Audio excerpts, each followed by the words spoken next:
kampo na ang parehong magbitiw, yun ho ay tinututulan ko. Wala silang karapatan na sabihin na ang Vice Presidente ay dapat magbitiw. Ano ho ang ginawang kasalanan ng Vice Presidente? Tama yung sinabi ni Atty. Lambino, 125 million versus 1 trillion, 125 million already accounted for by COA. Wala naman hong violation dun sa joint memorandum on confidential fund. Saan ho ba nanggaling yung confidential fund? Hindi ba ho sa Pangulo? Binigyan siya. Bakit siya binigyan? Dahil sa NTF-ELCAC na na-appoint siya at sinabi niya lately na ginamit siyang pag-check dun sa corruption sa DepEd. Kung saan na-discover kung sino nag-supply ng computer. Okay? Anong ginawa niya nung una siyang dumating doon? Yung computer ho, pinakiusapan niya ang AFP para ma-distribute. Kahit may obsolescence na dahil medyo luma, ginawa pa rin niya para makarating doon sa dapat paratingan. So yung ating saligang batas, katulad ng sinabi ni Atty. Lambino, klarado eh. Wala namang vacancy sa Office of the Vice President. Hindi ko maintindihan yan. Magtatawag kayo na pareho bumaba. Nasa Constitution ho, that Congress shall pass a law on succession. Nobody has tried filing that. I don't understand why. That Constitution has been there since 1987.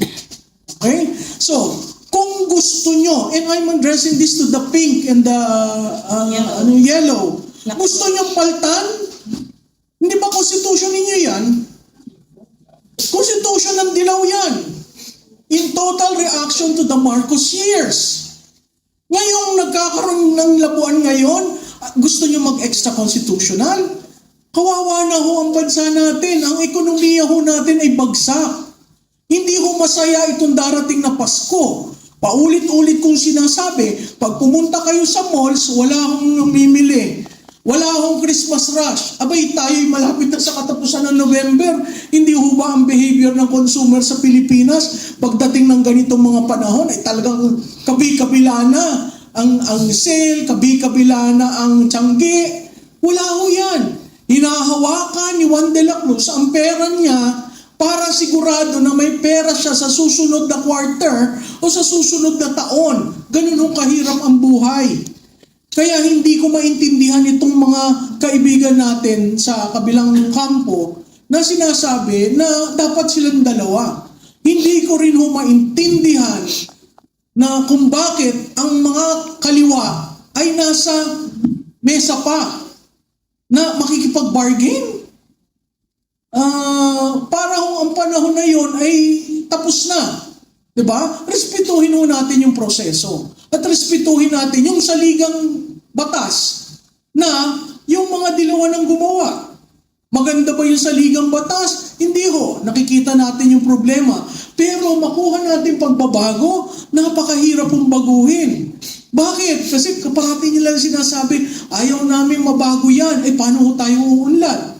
Kung tayo'y nakaangkla dun sa salita at espiritu ng 1987 Constitution. Sinabi ni Atty. Lambino, napakadali sa ibang bansa na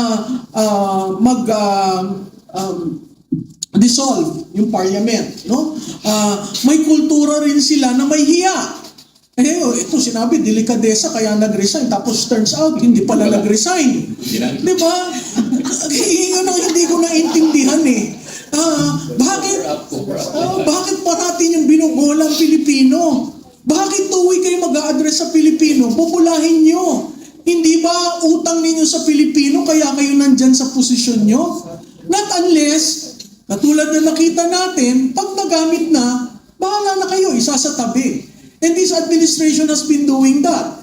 Nakatulong ka ng eleksyon, bibigyan ka ng LOA. Diba? So, ano yun? Yun ang hindi ko maintindihan at patuloy na nagde-deflect. Para merong pader na inaalagaan ang Pangulo, kailangan na hong panahon na na mag-national address siya. Kasi ito'y crisis. Kung sa tingin nyo ito'y dadaan, hindi ho. Yung handling ng crisis na ikaw ay cocaine user at ikaw ay addict, no? Gugustuhin ba nating nahalal tayo ng isang pangulo na addict?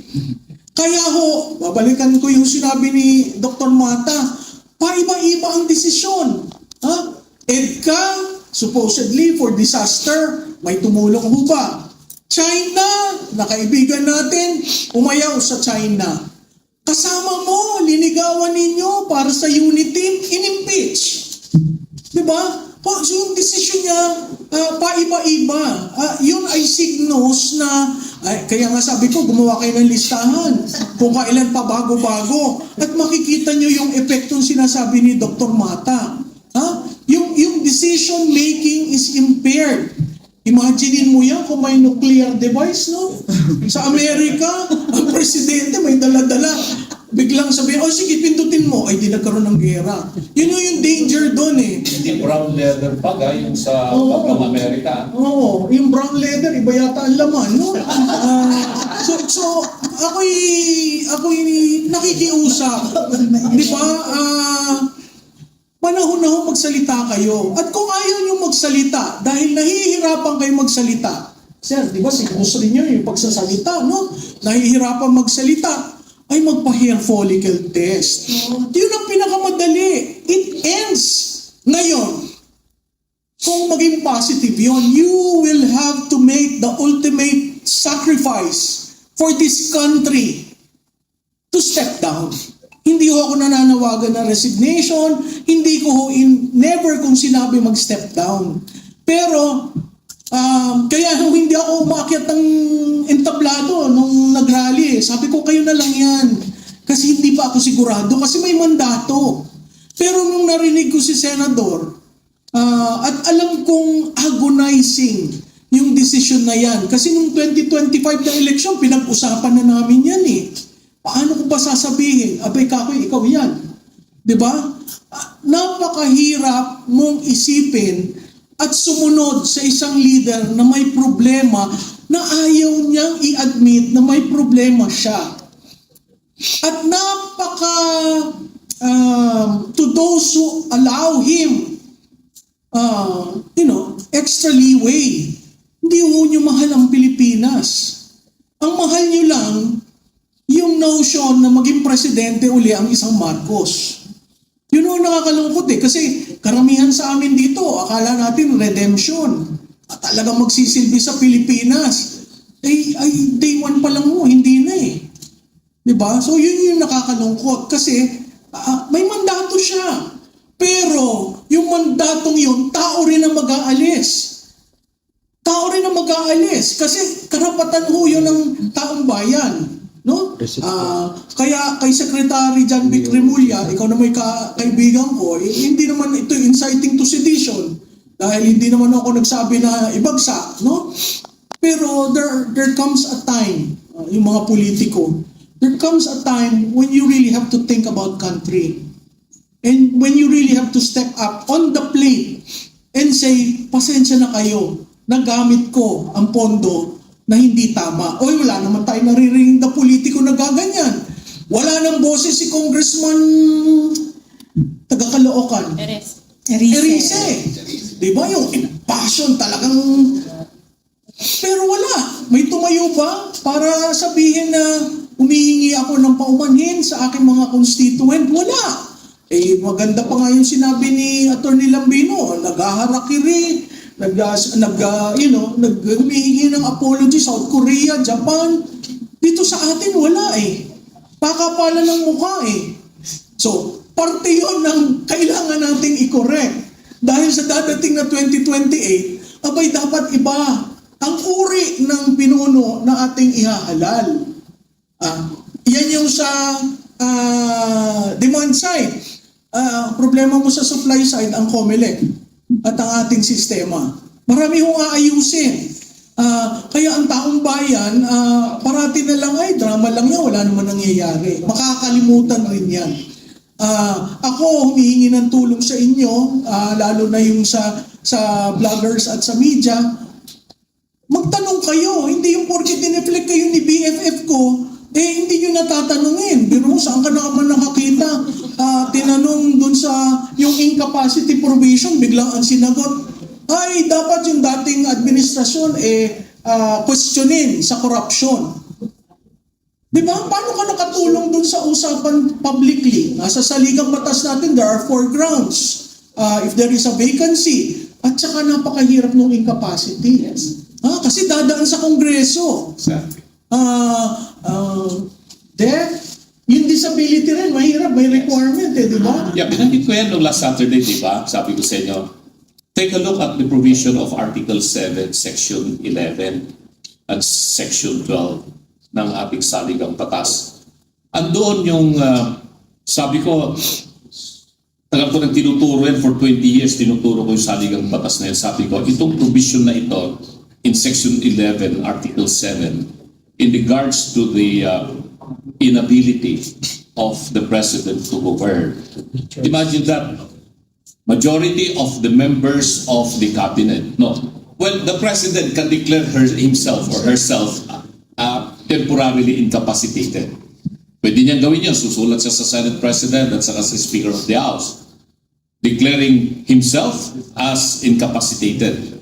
Immediately, the Vice President will act as President until the President will make bawi. Susulat uli siya na capacitated na ako. Pero sabi ko, paano naging incapacitated yung Presidente? Kung susulat siya sa Senate President at saka sa Speaker declaring himself to be incapacitated. No?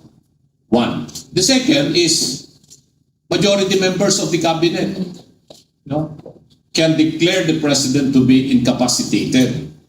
And immediately, the Vice President will act as President.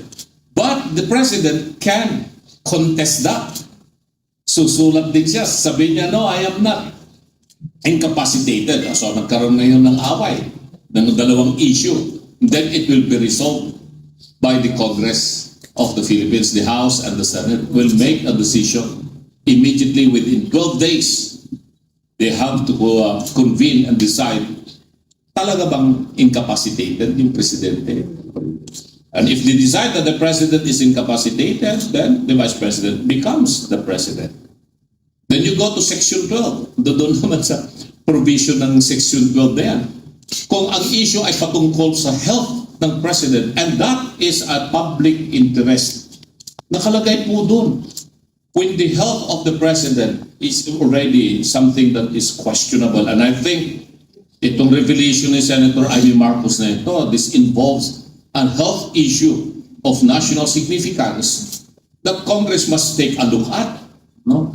Must take a look at. And take a look of this very, very seriously. Hindi natin sinasabing i-impeach si BB, but take a look at the provision of the Constitution. Kasi nga, binabanggit na natin dito. He being the Commander-in-Chief of the Armed Forces, he being the Chief Architect of Foreign Policy. Ang laki pong damage sa ating bansa. The future of our nation is now in danger. At this point in time, at ito sabi sa akin ng, well, mga Western diplomats ito.